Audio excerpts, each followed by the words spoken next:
All right, today we're going to talk about heat and heat capacity and calorimetry, in case you couldn't read that. All right, so first of all, what is heat? Heat is the transfer of thermal energy from one place to another. All right? Now, sometimes people, me, will get sloppy and refer to the internal energy, the thermal internal energy of an object as heat, but technically speaking, it's only heat while it's being transferred from one thing to another. All right, so if I have something hot and I stick it next to something cold, energy will be conducted from the hot thing to the cold thing. That energy that's transferred is heat. All right, now what is heat capacity? Heat capacity is your ability to hold heat, in a sense. What heat capacity tells you is how much heat you need to put into something to change its temperature by a certain amount. You can liken it to a bucket, all right? A bucket, and I pour water into it, all right? I'm pouring water in, and as I pour water in, it will fill up. A large bucket, I have to put a lot of water into it to change the height by very much. So a bucket with big capacity, it takes a lot of water to fill up to a certain height. All right, and that's the idea with heat capacity. When we say something has a lot of heat capacity, it means that it takes a lot of heat to change the temperature by a little bit. All right, the equation that comes up is this. All right, so Q is the amount of heat we have to put in, C is the heat capacity of the object, and delta T is the change in temperature. So if I take a lead brick, and I say, oh, this lead brick has a certain heat capacity, I can use this equation to figure out how much heat it would take to raise that brick by a certain temperature. Larger temperature change requires more heat. Larger heat capacity also requires more heat, right? Just like my bucket. If I want the water level to go higher, I have to pour more water in. If I want to keep the water level the same, but I want to do it with a bigger bucket, once again, I have to pour more water in. So that's what this equation is telling you. You can calculate the heat, you can measure the heat capacity of an object by putting in some known heat, measuring the temperature change, and then, right, if I just solve this equation, heat capacity is just heat divided by the change in temperature. All right, that's what heat capacity is. Now, let's say you have a lead brick, like I mentioned, and you wanted to do this. How do you find the heat capacity of your lead brick? Well, you can look online or look in some table somewhere and search for the heat capacity of my particular lead brick, and you won't find it because heat capacity depends on what the specific object is, what it's made out of, and how much of it there is. A bigger lead brick can hold more heat for the same, can accept more heat for the same change in temperature than a smaller one, right? So the heat capacity depends on what it's made of and how big it is. So we use this thing called specific heat, which is the heat capacity per unit. So this is a little c for specific heat, and here's my big C for heat capacity. Heat capacity per unit mass is the specific heat. All right? So in other words, to get the heat capacity of an object, I take the mass and multiply it by the specific heat. All right? Okay, this is that's what specific heat is. So I can write an equation like this one, but for specific heat, it would look like this. Mass times specific heat, delta T. Now, I have a really tough time writing my big C's and little c's differently, so you'll just have to know from the context which one I am using. If nothing else, check your units. What are the units of what are the units of heat capacity? Well, I multiply by a temperature and I get an energy, so it must have units of joules per Kelvin, right? If I multiply that by Kelvin, I get joules. Specific heat, however, I have to multiply by the mass as well, so the units of specific heat must have units of joules per Kelvin kilogram, right? Okay. So, there it is. The heat, the energy that's transferred into an object when I heat it up by the amount delta T, I get from this equation with the specific heat, or with the heat capacity. I can calculate the heat capacity by taking the mass times the specific heat, or I can just use this equation involving the specific heat. And the specific heat is the thing you can look up in a table. You look up lead. And there it is. You multiply the mass of your brick by the mass of your brick, and you've got the heat capacity of your lead brick. All right? Or whatever you want to do. Take the mass of your brass trumpet, look up the specific heat of brass, multiply them together, and you get the heat capacity of your trumpet. All right. Now, it turns out that when I put heat into an object, one thing the object can do is change its temperature. But it also takes energy to melt a solid or turn a liquid into a gas. So in other words, if I have a piece of ice, here's my ice, and I put some heat into it, all right? If this ice is really cold, when I put that heat in, it'll change the temperature. But once my ice reaches 0 degrees C, I can't heat my ice up any hotter, right? Because ice will start to melt if I try to do that. So what happens is if I have my ice here at 0 degrees C and I put some heat into it, rather than raising the temperature of the ice, that heat will go into turning some of the solid into a liquid. It takes energy to turn the solid into a liquid. All right? And the amount of energy it takes you get from this equation, where L is known as the latent heat. In this case, the latent heat of fusion. So I'm going from a solid to a liquid. All right? And so if I, once again, how much energy it takes to melt an ice cube at 0 degrees C, that depends on the mass of the ice cube. So latent heat has units of joules per kilogram, and I multiply latent heat by the mass of my object to find out how much heat it would take to melt it. All right? If I have an ice cube that's at negative 10 degrees C, first I have to put heat in to get it up to 0 degrees C. Then after I've gotten it to 0 degrees C, then I have to put in more heat to melt it. And that's what the latent heat is. It's that step for melting. All right? Or if I have some water and I want to freeze it, I have to pull heat out. I have to put it in my freezer and let heat flow out of my water. How much heat has to flow out for it to alter it into ice? Well, once again, this equation will tell you. All right?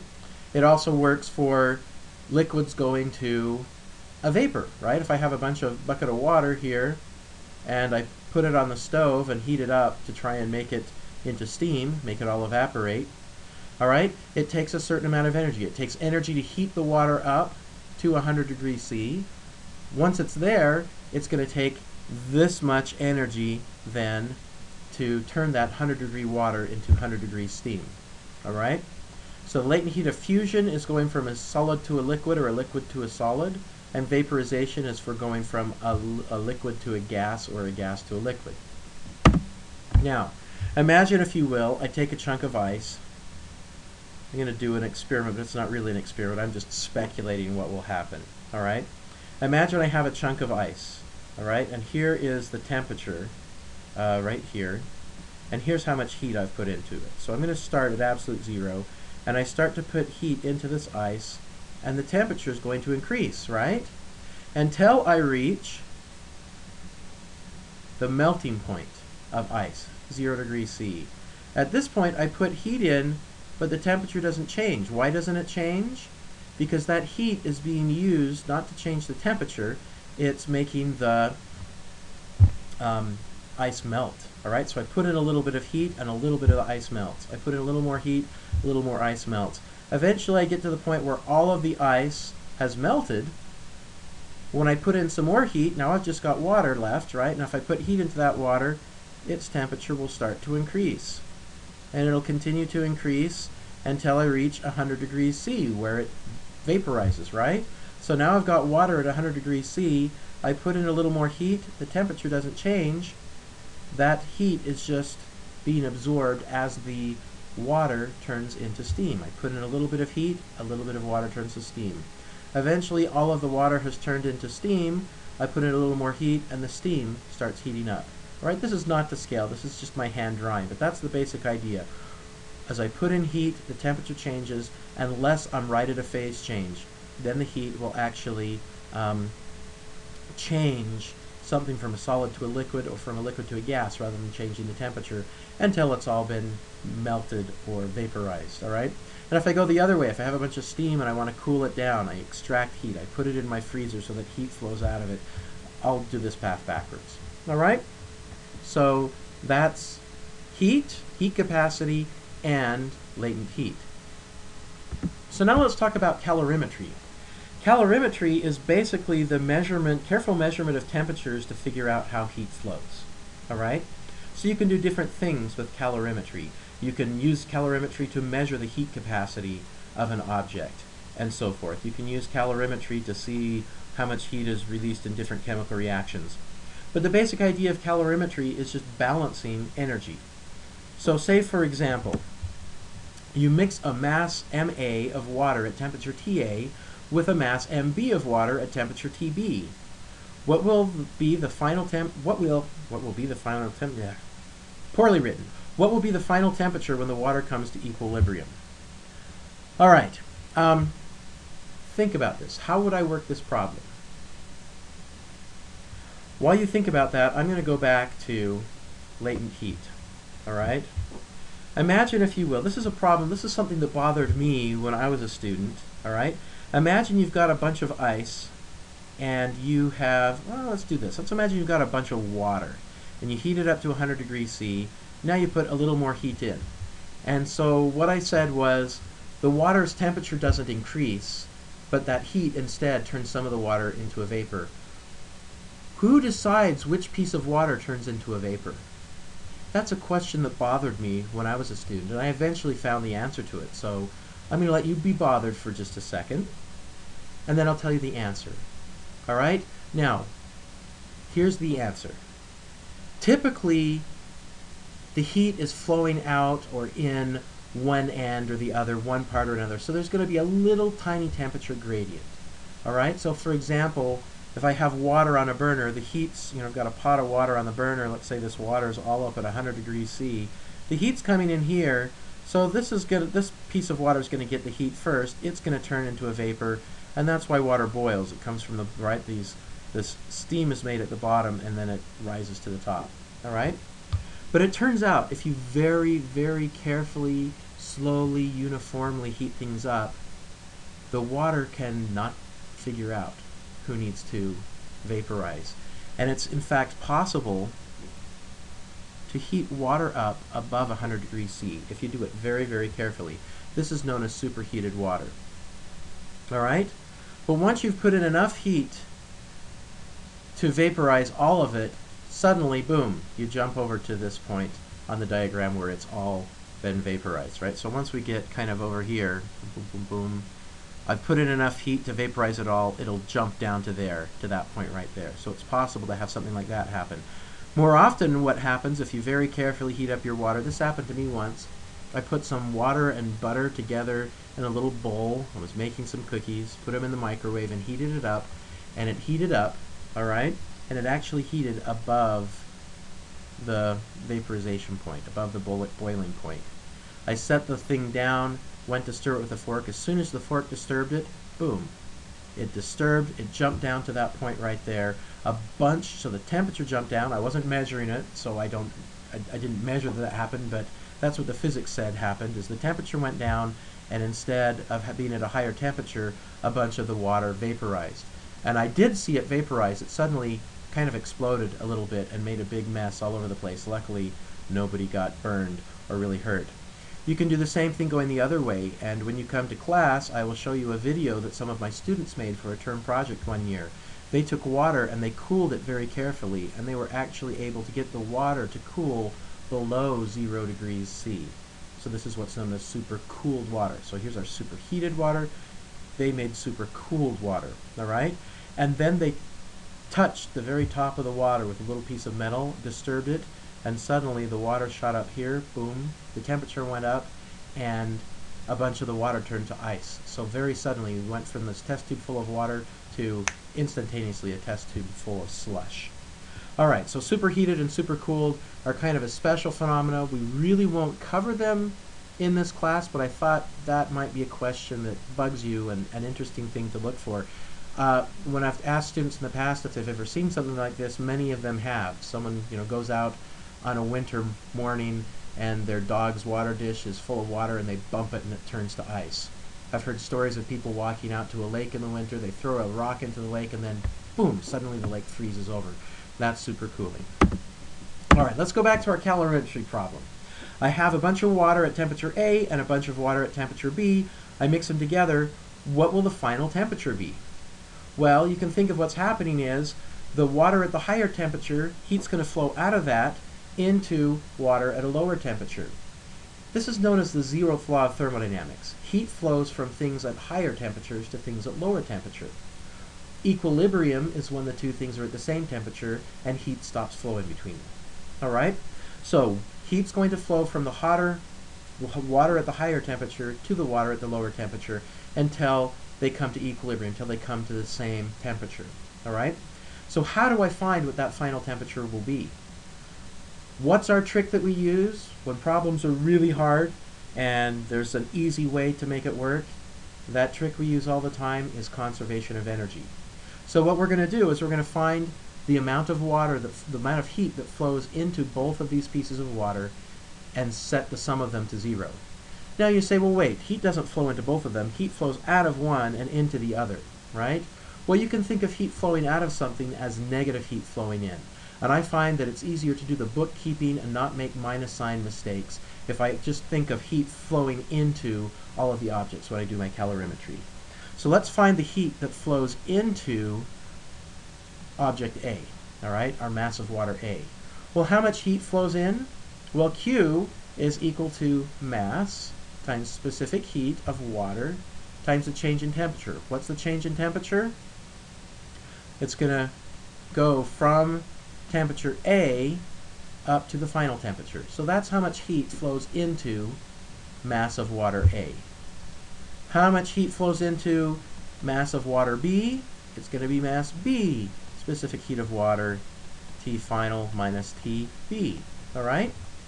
And then all we have to do is we use conservation of energy.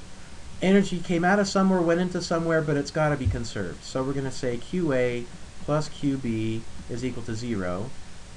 Okay, QA plus QB is just MA C water, T final minus TA, plus mass B, specific heat of water, T final minus the temperature, initial temperature of water blob B. All right, and then we just need to solve this for the final temperature. We've got a 0 here, so we can see right away I can cancel out the specific heat. Now if I had water and something else, I couldn't do that, right? But since I have specific heat of water in both of those, and I've got 0 there, I can just divide both sides by that. And then I can say mass A TF, let's keep all of this on this side, plus mass B TF is equal to, and I'm going to take all the other stuff to the other side. So I'm going to have mass A minus TA, but I'm going to put it on the other side, so it'll be plus mass B TB, right? So I moved all of the stuff without temperature final in over to the other side. All right, and then I can just factor this out. This is equal to temperature final times MA plus MB, and it's equal to that. Then I just divide by this, and I'll find that my final temperature is MA/TA plus MB/TB over mass A plus mass B. All right, so it's basically just the weighted average of the two temperatures, weighted by how much there is of the water at the two temperatures. All right? Now, if I had two different substances, so if I had water, let's say I had a brick of aluminum at some temperature, and I poured water over that at some temperature, and I wanted to see what temperature they'd be at when they came into equilibrium, then I'd have two different heat capacities, and I couldn't cancel them out. But still, it's a simple problem to do algebraically. But what about the container? What about the environment? So I talked about having this water. I must have mixed the water in something, right? So I've got some cup here, and I put the water in, all right? What about heat flowing into the cup? Well, maybe the cup, let's say, is styrofoam, all right? It doesn't let a lot of heat flow through it. It doesn't have a lot of heat capacity, so we can sort of neglect it, all right? But maybe you'll get a problem someday where they say, I've got like a calorimeter. A calorimeter is basically kind of like a thermos. You've got some metal cup inside of another metal cup, and there's air or vacuum in between them. So here's my metal cups, and there's air or vacuum in between, so that not much heat can flow out here. And then I'll have some sort of a lid as well. So not much heat can flow out, but I do have to worry about heat flowing into my cup, right? So then I would have to add like a third heat, the heat that flows into the cup. All right, and that will be the mass of the cup, the specific heat of whatever the cup is made out of, times temperature final minus the initial temperature of the cup, right? And then I just have to put all of these together and set that equal to 0. All right, so as many objects are interacting, I can just add another term in there for the heat that flows into that object and then set them all to 0. What about the environment? What if heat can flow out into the environment? Well, then things get really tricky because you probably don't know everything you need to know about the environment. And probably your experiment is not going to come into thermal equilibrium with your environment in the process of your experiment. So the idea with calorimetry is set up something that's insulated so that you don't have significant amounts of heat flowing into the environment, so you can neglect interactions with the environment. Okay, let's try a more difficult problem. Let's say I place a mass Mi at temperature, mass of ice, Mi at temperature Ti, into a mass Mw of water at temperature Tw. What will be the final temperature and how much ice will there be when it reaches equilibrium? All right? So how do I work this problem? Well, let's look at the heat that flows into the ice. All right? Initially, my ice is going to be at 0 degrees, or it's going to be less than 0 degrees Celsius, right? And then heat's going to flow in and heat it up. I'm going to pause and go back again. I want to point out something. Notice that when I do these things here, when I find the heat flowing into these different pieces, it always involves a temperature difference. All right? Remember, we're always safe using Kelvin in our physics equations. But when we do a temperature difference, we also have the option of using Celsius. So whenever we're doing a temperature difference, I can use Celsius. So here, it would have been okay to plug these temperatures in Celsius, because I get the same thing if I plug them in Celsius and Kelvin, all right, because it's a difference. But now let's think of our ice here. How much heat is going to flow into our ice? Well, initially, I've got this mass of ice, I've got the specific heat of ice, and how much heat does it take to heat it up? Well, how high am I going to heat it up? Well, change in temperature, right? This is good as long as the final temperature is 0 degrees Celsius or less, right? If temperature final turns out to be greater than the freezing point of water, then this doesn't work, because I'm saying I'm putting heat in and I'm changing the temperature, but eventually I get to the point where I am not changing the temperature anymore, I'm melting ice. All right? So it's going to get more complicated. So what we're going to do is we're going to consider 4 possible scenarios. Scenario 1 is some of the ice melts. All right? So not all of the ice, but some of the ice will melt. Scenario 2 is going to be all ice melts. All right, so in scenario 1, we will be left with some ice, right?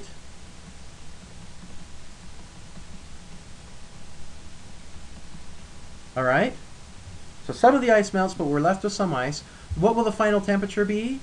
If some ice melts, I have water and I have ice in equilibrium, it's going to be at 0 degrees C, right? So I know if scenario 1 is true, my final temperature will be 0 degrees C. All of the ice melts. What do I know? There will be no ice left if all the ice melts. The temperature final will be, I don't know what it'll be, but it will be greater than or equal to 0 degrees C, right? Another possibility is, instead of having some of the ice melt or all the ice melt, I could have some of the water freeze. If some of the water freezes, there will be some ice left. In fact, there will be more ice than we started with. So we'll get more ice. What will the final temperature be if some of the water freezes? Well, if only some of the water freezes, in the end we'll have ice and water in equilibrium with each other, so it will be at 0 degrees C. The fourth possibility is that all of the water freezes. All right? In this case, there will be no water. It will all be ice, right? And the final temperature will be We don't know what it'll be, but it will be less than or equal to 0 degrees C. All right? So those are 4 possibilities, and I'm going to work this problem differently based on which possibility it is. All right? Now, you can oftentimes look at how much there is of the different things. Look at their temperatures. If there's an awful lot of really hot water and a little bit of ice just a little bit below 0 degrees C, then probably all the ice will melt, right? You can sometimes make an educated guess as to which scenario to try. But the game plan is to make a guess, try one of these scenarios, and see if it works. And if it doesn't work, try another one. All right, so let's try number 1 first. Let's say that our guess is that some of the ice will melt. All right, so here's number 1. Some ice melts. For some ice melts, we're going to say the heat that flows into the ice. Well, first, if some of the ice is going to melt, that means we're not heating. If only some of the ice melts, we know that our final temperature is going to be 0 degrees C, right? So what's going to happen? We're going to heat up our ice to 0 degrees C, and that's going to take this much 0 degrees C minus T ice. All right? That's going to take this much energy to heat the ice up to 0 degrees C. Once I get it to 0 degrees C, some heat has to flow in order to melt the ice. But we're not going to melt all the ice. We're going to melt some of the ice. So I'll call this delta M. So some of the ice, we're going to take some mass of ice and melt it. How much energy does it take to do that? Mass times the latent heat. All right? What about the water? How much heat flows into the water? Well, some of the ice is melting. That means we're not freezing any of the water. All the water is doing is changing temperature, so we're going to take mass of water times the specific heat of water. All right? And the final temperature, again, will be 0 degrees C. So the heat that it takes to bring that water down to 0 degrees C is this right here. Now notice, this is going to be negative, right? The temperature of the water is going to be greater than 0 degrees C. So the heat that flows into the water will be negative, which means heat will flow out of the water to heat up and melt the ice. All right? Okay, so then you just set the two equal to 0, right? Q ice plus Q water equals 0. And what are we solving for? We know what the final temperature is. We plug that in. So what we're solving for is delta M. All right? If delta M, if 0 is less than or equal to delta M is less than or equal to the mass of the ice, that means that the amount of ice that we calculated would melt is somewhere between none and all of the ice. And that's a legitimate answer. If delta M turns out to be somewhere in that range, then we made the right choice, okay? And we're done. If delta M is less than 0, that means we melted a negative amount of ice. That tells us this is not possible. We chose the wrong scenario. And in fact, what this means is that some water must be freezing. So that means if we get a delta M that's negative, that means either 3 or 4 are going to be the right scenario. All right? But if we find that delta M is greater than the mass of the ice, that means we melted more than the ice we started with? That's not possible. We must have melted all of the ice and then still had energy available to heat it up even more. All right? So that tells us that all of the ice melts. And we need to go back and rework the problem using scenario 2. So let's do scenario 2 next. Let's imagine we tried this one and we found that the amount of ice that melted was more than the ice we started with. That's not possible, so some ice melts must not have been the right scenario. So let's try all ice melts. All right, if all of the ice melts, what's going to happen? Temperature final will be, we don't know. But we know that the amount of ice that melts is going to be the total mass of ice. All right, so we're going to assume all the ice melts, which means we know how much ice melts, but we don't know the final temperature. The heat that flows into the ice will be, first I have to heat it up to 0 degrees C, right? So that's the first thing I'm going to do. So it takes this much energy to get the ice up to 0 degrees C, right? Then once I have it up at 0 degrees C, I need to melt it all. And this is how much heat it takes to melt it all.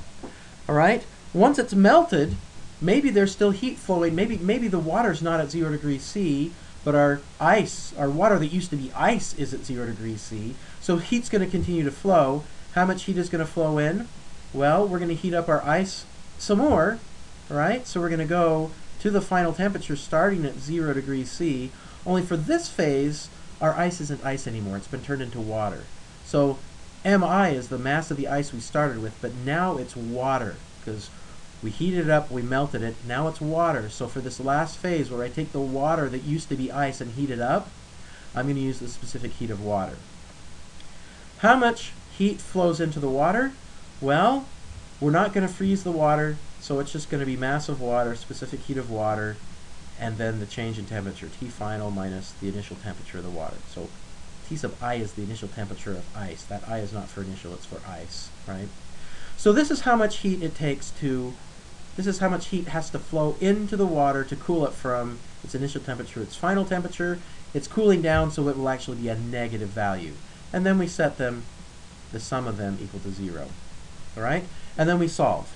We're assuming that all of the ice melts, so what we're solving for now is the final temperature. If the final temperature is somewhere between 0 degrees C and 100 degrees C, we're good, right? If it's above 100 degrees C, I don't know how you did that, because you started with two things that were less than 100 degrees C, so, you know, that shouldn't happen. You made some big mistake. But if you find that it's less than 0 degrees C, then you made the wrong assumption. All of the ice doesn't melt, all right? Only some of the ice melted, or maybe actually some of the water froze, right? So if you find that your final temperature is less than 0 degrees C, all of the ice must not have melted, all right? So this is not a good scenario. But if it's somewhere between 0 and 100 degrees C, then, and you did everything right, then you've got your answer. Well, what if we worked these problems, neither of these worked? Let's say that I melted a negative amount of ice in this one, right? Let's say assume some ice melted and I found that a negative amount of ice melted. And you say, oh, if a negative amount of ice melted, then water must have frozen. So we're going to try the scenario, maybe, that some water freezes, right? There's 4 scenarios to try. We're going to make a good guess, and if our first answer comes out reasonable, we're done. If not, we try another one, and we keep doing this until we find the one that works. If some water freezes, what does that mean? Our final temperature, if only some of the water freezes, it must be 0 degrees C, all right? Because we've got water and ice in equilibrium. So the heat that flows into the ice, if some of the water freezes, well, if water's freezing, ice is not melting, so all we have to do is heat up the ice to some final temperature. So that's what happens to the ice. The water, well, we're going to start with this mass of water with a specific heat of water, and first we're going to cool the water down to 0 degrees C. Then we're going to freeze some of the water, so some amount of water, delta M, all right? Now, when we're freezing water, that's heat coming out of the water, right? We melt ice by putting heat in, but we freeze water by taking heat out. So the heat that flows into the water is going to be negative delta ML as we freeze some amount of water, delta M. And then we're done, right? Everything's at 0. Oh, and whoops, over here, the final temperature is going to be 0 degrees C, because we're only freezing some of the water. We'll have ice and water in equilibrium, so our final temperature will be 0 degrees C, all right? So then we do what we did before, do conservation of energy, right? And here we're assuming we know the final temperature, and we're looking for how much of the water melted, or sorry, froze. How much of the water froze. If the amount of water that froze is somewhere between 0 and the mass of water we started with, then this worked, and we're done. But if we find that delta M is less than 0, we melted less, or sorry, we froze less, a negative amount of water. For freezing a negative amount of water, that means actually some ice melted.